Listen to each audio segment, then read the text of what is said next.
This episode is brought to you by Shopify. Upgrade your business with Shopify, home of the #1 checkout on the planet. Shop Pay boosts conversions up to 50%, meaning fewer carts going abandoned and more sales going cha-ching. So if you're into growing your business, get a commerce platform that's ready to sell wherever your customers are. Visit shopify.com to upgrade your selling today. Build a routine with Ollie that supports your wellness needs, like getting your daily vitamins and minerals with Ollie's multi-gummies, or keeping your mood upbeat with all the vitamin D in Hello Happy. Give your gut health some support with probiotics, and wake up feeling refreshed after taking Ollie Sleep. Do wellness on your terms. Find Ollie at a Walmart or Target near you or at ollie.com. These statements have not been evaluated by the Food and Drug Administration. This product is not intended to diagnose, treat, cure, or prevent any disease.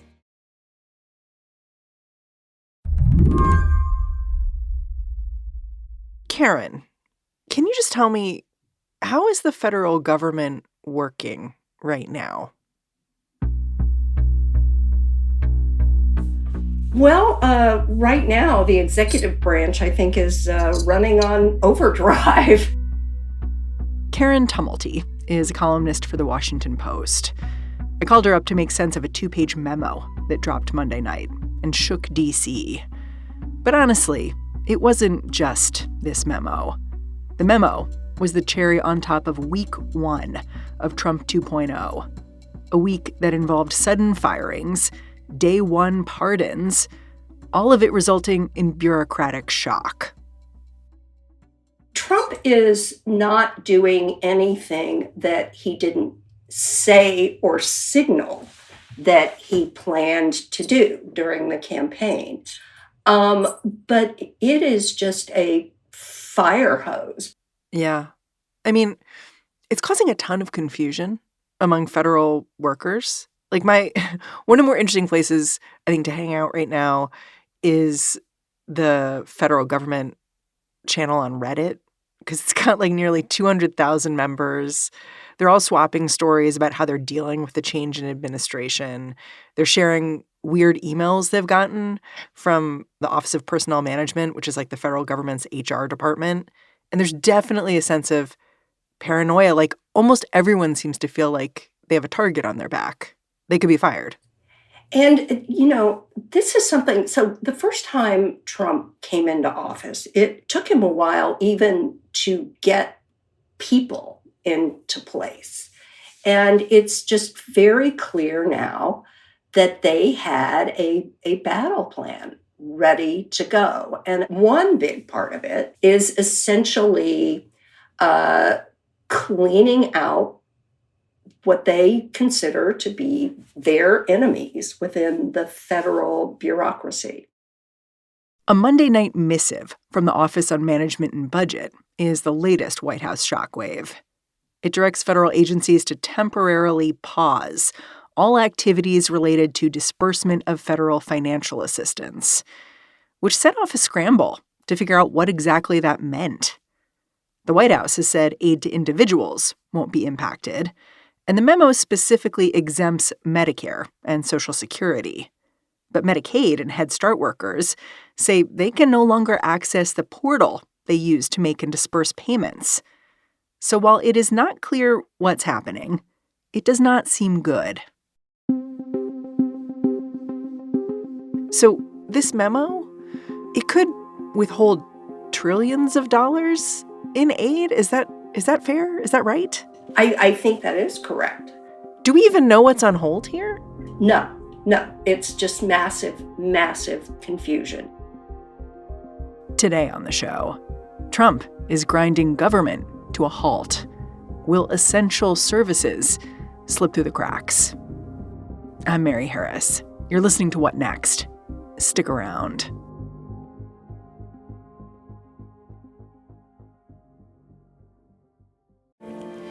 This episode is brought to you by NRDC. Our nation's environmental safeguards face their gravest challenge ever. The new Trump administration is moving quickly to dismantle decades of protections for our clean air, water, and public lands. The Natural Resources Defense Council has proved it can stop these attacks. NRDC filed the first environmental lawsuit against the previous Trump administration and maintained a blistering pace, filing 163 legal challenges and winning victories in nearly 90% of resolved cases to protect wolves, bees, and other endangered species, block the Keystone XL pipeline, regulate chemicals hazardous to our health, and more. Now, NRDC is launching the legal fund to stop the Trump agenda. For a limited time, all donations will be doubled to help power their strongest legal defense of our environment yet. From climate protection to endangered species, what we do now will determine the world our children inherit. Make your match gift at nrdc.org/podcast. This podcast is brought to you by Progressive Insurance. You chose to hit play on this podcast today. Smart choice. Progressive loves to help people make smart choices. That's why they offer a tool called Auto Quote Explorer that allows you to compare your Progressive car insurance quote with rates from other companies. So you save time on the research and can enjoy savings when you choose the best rate for you. Give it a try after this episode at Progressive.com. Progressive Casualty Insurance Company and Affiliates. Not available in all states or situations. Prices vary based on how you buy.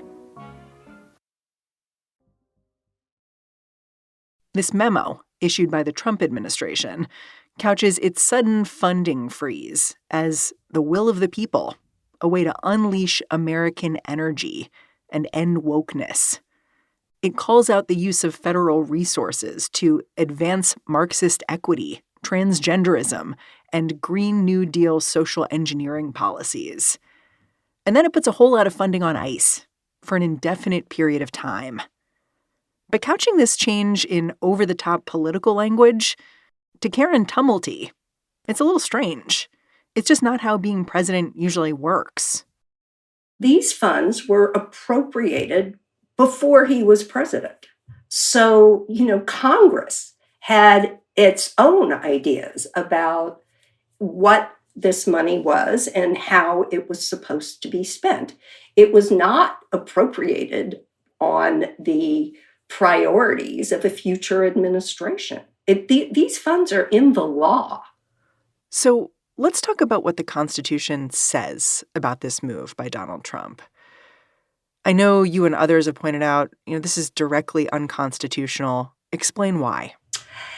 Because the framers of the Constitution in Article 1 decreed that Congress would have the power of the purse, that all spending should originate in the House, be passed by Congress, that if a president objects to it, he can veto a spending bill.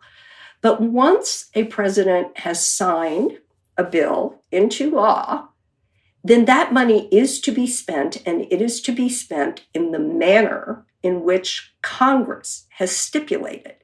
Now, we have seen presidents in the past hold back on some of that money. Richard Nixon famously would sign spending bills and then not spend the money on programs that he disagreed with. And that brought about in 1974 the passage of the Impoundment Control Act, which set up procedures. If a president objects to how money is being spent, he can go back to Congress. And he can ask Congress to rescind that spending. But he cannot just unilaterally decide not to spend money.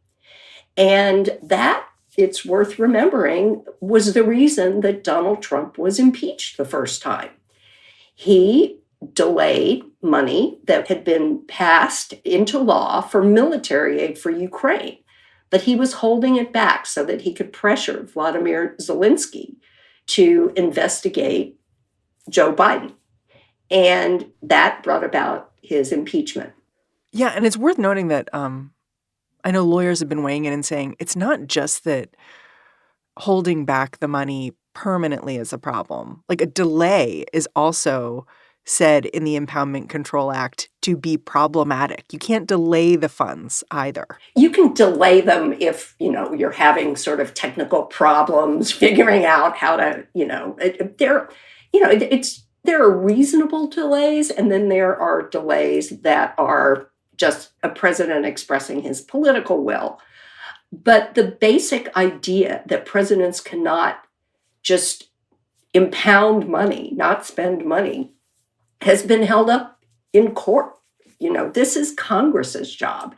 And again, there are procedures if a president objects to spending money, but he's got to go back to Congress.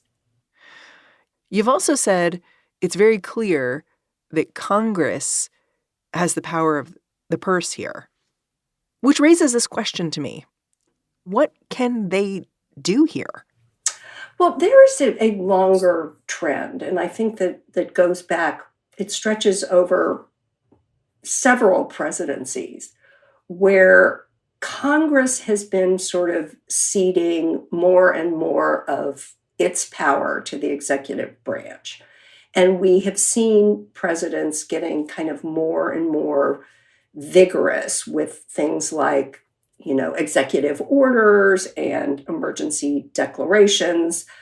So there is a long-running trend here, and in my view, an unhealthy one. But what we also see is now the political dynamic is Donald Trump's complete takeover of the Republican Party, which now controls narrowly, in the case of the House, but both houses of Congress. So you're not going to see a lot of pushback. I mean, the Speaker of the House, his posture on everything seems to be whatever Donald Trump wants. I know that there's a lot of confusion about who exactly this funding freeze will impact. It does say in the memo that it should not be construed to impact Social Security or Medicare recipients. But is everything else fair game? Like one of my producers, you can track grants like this over at usaspending.gov, and he put in federal aid going to North Carolina just to see, like, okay, what are we talking about here when we're talking about a spending freeze? And it was money to defense contractors and dairy farmers and pharmaceutical companies and labs. Oh, and universities and research programs. And, this money just goes in so many directions. And, so many organizations, local governments, depend on it for all kinds of purposes. So what happens next then? Like, I got to imagine there is going to be a legal challenge, maybe many legal challenges to this memo and all of the things it causes down the road. Could Trump's strategy be to invite lawsuits like that and basically have the Supreme Court invalidate something like the Impoundments Act? I think the Impoundments Act is going to go to the Supreme Court, and we're going to see what they think of it. I think there's going to be a ton of legal action. And one place where I would look is with the state attorneys general. I think there is going to be, especially in states where there are Democratic attorneys general, a lot of legal pushback. But I've got to say, given the kind of fire hose of issues that they are dealing with, it's going to be interesting to see where and what they prioritize. We did see, for instance, the state attorneys general were instrumental during Trump's first term in, getting rid of the Muslim ban. But now it's just, they are operating on so many different levels that it's overwhelming the capacity of the legal system to respond. Yeah. I mean, Mark Joseph Stern, who's a writer here at Slate, it was interesting last night. He was basically positing that he thought this memo may have gone too far. And he said that because everyone's anticipating this will go in front of the Supreme Court. But this freeze is so broad and this memo is so thin that it's not giving the court a lot to stand on if they wanted to actually get rid of the Impoundment Control Act. And so in the end, this may be something where the Supreme Court does stand up and say, you can't do it this way. I wonder what you make of that argument. That's possible. I mean, and we've already seen, for instance, on birthright citizenship, a federal judge, an appointee of Ronald Reagan, saying this is just outrageous. So it does seem like a lot of this stuff it seems like is being done as a as a specific and very conscious challenge to the legal system, like, try to stop us. I think it's worth talking about what the world could look like if Trump succeeds here with the intent of this memo, which is all budget decisions essentially going through him, being made in his image. In his first term, there were a couple of moments where he hesitated to do stuff like give disaster aid to California, for instance, after a fire, because he disagreed politically with the leaders in that state. And what happened was some of his aides were like, well, but here are all the people who voted for you there. And he ended up giving money. But it just shows how capricious a leader's whims could be and what it means when all decisions flow from them. Yeah, I think that this is more like, what you would see from a monarch than a president.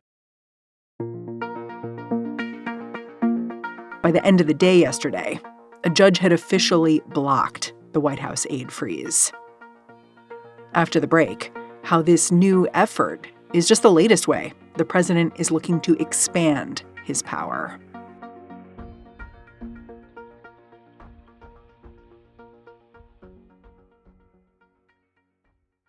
Hey, I'm Ryan Reynolds. Recently, I asked Mint Mobile's legal team if big wireless companies are allowed to raise prices due to inflation. They said yes. And then when I asked if raising prices technically violates those onerous 2-year contracts, they said, "What the f*** are you talking about, you insane Hollywood ass f-" So to recap, we're cutting the price of Mint Unlimited from $30 a month to just $15 a month. Give it a try at mintmobile.com/switch. $45 upfront payment equivalent to $15 per month. New customers on first 3-month plan only. Taxes and fees extra. Speed slower above 40 gigabytes. See details.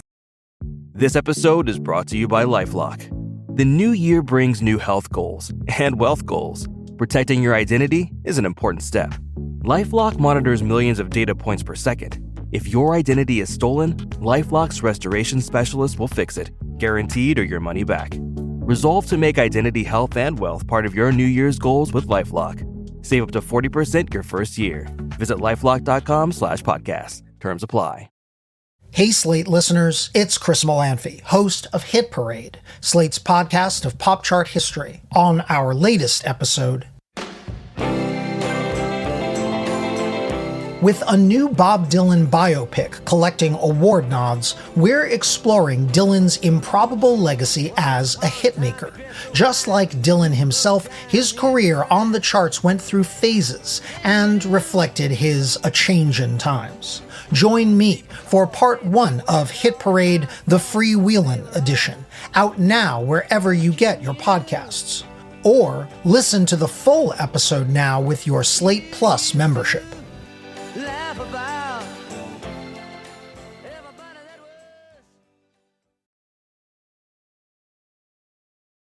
I want to put this funding freeze in the context of what's been happening more broadly since Donald Trump took office, because to me, it kind of looks like an attempted takeover of the administrative state. Like, just in the last few days, we've seen a whole bunch of career prosecutors at the DOJ being fired. We saw on Tuesday morning the chair of the National Labor Relations Board is out, which is an illegal move.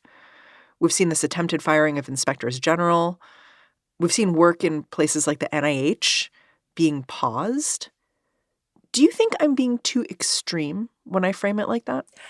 Not at all. And we also haven't seen yet the implementation of what they call Schedule F, which is taking a lot of senior career employees who are protected by civil service under the current system and putting them in a position where they are subject to just being summarily fired by the president. And that would essentially remake the entire civil service system, which was put into place in the 19th century because federal jobs were essentially just handed out to cronies. There was a spoil system, and a professionalized civil service was a real progressive reform. And I think that they are now seeking to dismantle that. I was trying to sort out how to talk to my listeners about what's going on right now. And I was talking to Slate's Dahlia Lithwick last night. And I asked her if she'd consider what we're going through a constitutional crisis, because that's the word I was using in my head. And it was kind of interesting because she said no. Because for a constitutional crisis, you have to have two branches of government disagreeing about the meaning of the text of the Constitution. And right now, they don't, because Donald Trump is in charge of all of the branches of government right now. She was like, this is actually a constitutional failure. And I thought that was really an interesting way to put it, but also sort of dark. I didn't expect myself to be rooting for the constitutional crisis, you know? Oh, that's really an interesting concept. And I think it is really on the mark. And, as I said, there have been some long-term trends where Congress has been sort of voluntarily surrendering its power to the executive branch, especially when the executive branch is held by the same party as whoever's got the majority in the House and the Senate. But what we've seen just in the last, how many days has it now been since the inauguration, has been just an acceleration on that. I mean, these guys are firing on all cylinders. And we've also seen Trump making declarations of national emergencies where there are no emergencies. He declared that there is an energy emergency. He's declared an emergency at the border. The fact is, the country's producing energy at record levels. Gas prices are down to their lowest level in close to 3 years. The number of people coming over the border illegally has dropped sharply. It's not what you would, I think, at this point call an emergency. But by declaring an emergency, something a president can do just generally by putting his signature to a piece of paper, he gets all kinds of powers. So where the hell are the Democrats in all this? Like, I know they're saying things out loud. They had a press conference this morning where they said what's happening today is bad. But it does not feel like they are firing on all cylinders to me. Does it feel like that to you? Well, this is what happens when you are completely out of power in Washington, at least in Congress. The Democrats are, completely impotent in Washington, at least for probably the next couple of years. But that's another thing that is worth considering. I mean, Donald Trump comes into office a lame duck, and he also knows that if history holds true, this midterm election is not going to be good for him. So they, I think, are feeling like they have to do a lot of things really, really fast because, this Democratic power outage in Washington is not likely to last beyond 2026. I want to make sure we don't forget to talk about the media, because I look around, I see the Democrats aren't quite acting like an opposition party. And I also see the media acting like stenographers a little bit of what's going on. Like, no one is saying, hey, everything here is pointing to a classic authoritarian style takeover of the reins of government. And I think it's because people don't want to look like they have their hair on fire. At the same time, sometimes your hair should be on fire. Well, I mean, I think that a lot of us made a big mistake in the first term, in Donald Trump's first term, in that he was incredibly skillful at distracting people in the media by just saying or doing something outrageous. And sure enough, people would just go following him down whatever rabbit hole he took them down. So let's talk about what he is doing. and what the consequences are. And I think the media is doing that. You know, my own newspaper has been out. I mean, the Washington Post broke in the middle of the night the firing of all the inspectors general. You know, he is issuing a challenge to the media just by how many things he is doing all at once. And just keeping up with it and explaining it to people, I think, should be job one for all of us going forward. I just wonder if the American media doesn't have great language for what we're going through right now, because we're used to the Constitution protecting us, and we're used to a certain degree of American exceptionalism. And so there's a sense that, as the phrase goes, it can't happen here. But the truth is, like, if it was going to happen here, if there was going to be an authoritarian takeover of American government, it might look like this. But I think you also need to explain to people what this means. I mean, yes, you can throw around terms like authoritarian, but you can also explain to people, you know, we have a system where it has been set up that Congress is supposed to be in charge of the money. And here precisely is what the president is doing. And here precisely is why it violates not only norms, but basically the Constitution. Trump and the Republicans have done an incredibly effective job in convincing at least a plurality of the country that the federal government, in the form of the supposedly entrenched bureaucracy, is their enemy. And we've got to explain to people what the specific consequences of all of this is. Karen, I'm really grateful for your time. Thanks for coming on the show. Thank you so much for having me on. I do think that, you know, all of this is just such an incredibly important, on the one hand, it's, you know, we're all shocked, but we shouldn't have been surprised. Karen Tumulty is a political columnist over at the Washington Post. And that's our show. But before I get out of here, a recommendation. If you want the skinny on how this latest Trump legal mess is going to play out in the courts, I suggest you head on over to the Amicus feed. That's where Dahlia Lithwick has recorded an entire emergency episode just for you.